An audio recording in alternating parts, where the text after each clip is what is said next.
All right, joining us here in the Media Center at Maple Grove Raceway is your number one qualifier in funny car, Bob Tasca, after going to the top or staying on top and improving with his run of 3.866 at 328 miles an hour, giving Bob his fifth number one this season, 14th in his career, and simply put, you couldn't have asked for a whole lot more in qualifying the last 2 days, right?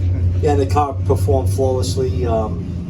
Crazy, you know, I tell fans sometimes you can take a fan out of the stands and put them in the car and just like hold the steering wheel straight, step off, and pull the parachutes. And that was the first run today. Q3 was just a thing of beauty. And then that last run, I mean, I just can't believe it ran 86. So I noticed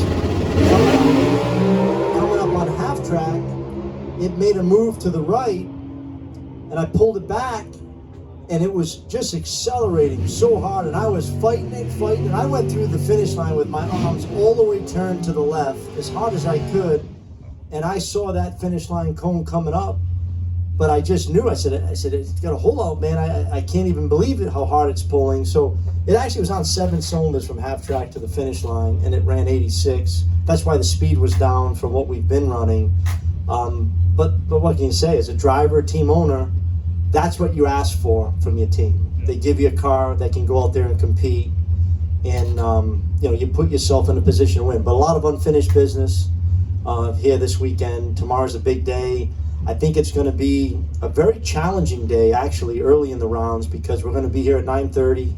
Track, we estimate, is going to be somewhere around 75 degrees, which you know, you can shake real easy. So you could see some big time upsets.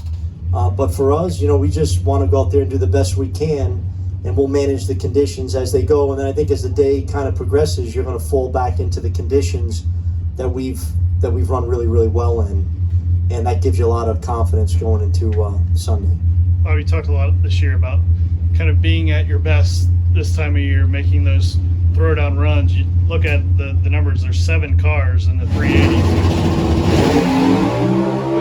which is insane.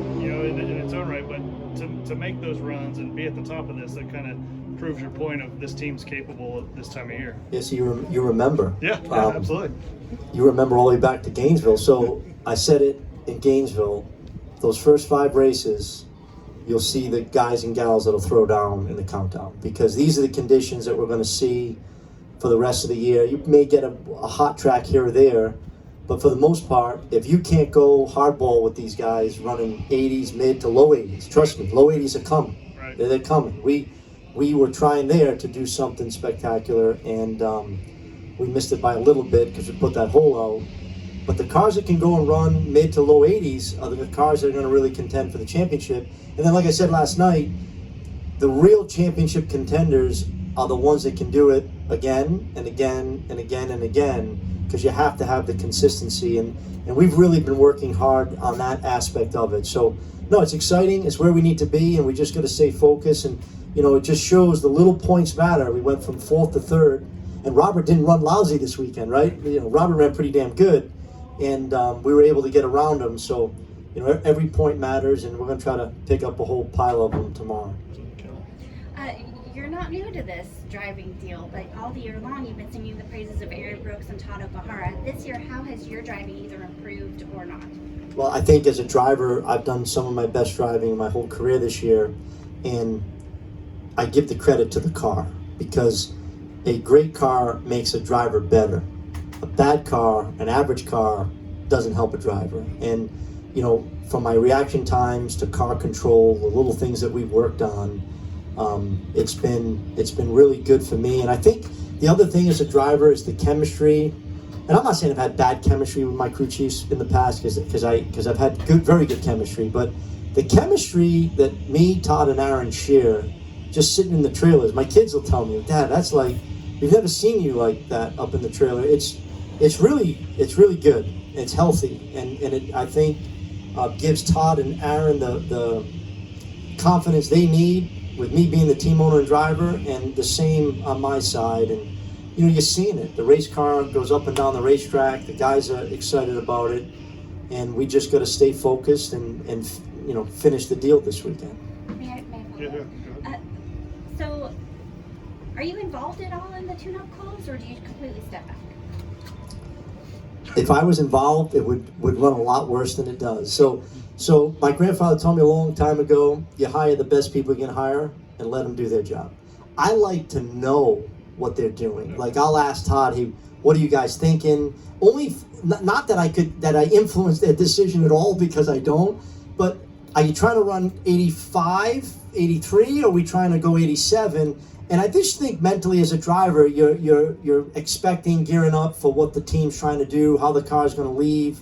But no, the tune-up decision is 100% in their ballpark. And you know, it was funny. I'll quote Aaron Brooks today, because they were buying injectors and buying this, and I said, fellas, I was going through the bills, and I'm approving the bills because I do that. And Aaron looks at me, and goes, Bobby, we need good shit. And I said, Aaron, I'm going to quote you on that. And you know, hey, listen, as an owner, you want to give them the budget and the parts so they can buy whatever they need to get ready for the championship. And he's right. You need good shit. If you don't have good shit, you ain't going to run good out here. So, you know, we give them the parts they need, and then I give them the freedom to make the decisions they need to make. With that early start tomorrow, how hard is it on the team? Because all the data you gained the last 2 days now kind of goes out the window. No, let me tell you something. There's going to be some big-time cars puckered up there tomorrow morning at 9:30, and we'll be one of them, trust me. It don't make a difference who you draw first round. 9:30, 75-degree track, unbelievable air, right? Unbelievable track. It can cause shake. It can be more difficult than anything we've done this weekend, right? So as a driver, you better be ready to catch it, pedal it, get the car to the finish line. And the crew chiefs, I tell you, there won't be one of them out here sleeping like a baby tonight, because they're going to be thinking about that. I think the second round, third and finals, if you're lucky enough to get there, I think you're going to fall right back into something we ran this weekend, whether it was night or day. But that first run tomorrow morning, 75-degree track, when was the last time we went down a 75-degree track, right? So it's going to be challenging, and you know, that's what makes us exciting. And as drivers, you know, that's why we get paid the big bucks. If we got to go make an adjustment, we better be quick enough to do it. So we'll see what that next run brings. It's going to be exciting for everybody. Bob, you talked about hazing the tires for the teams. Do you think there could be a lot of upsets tomorrow?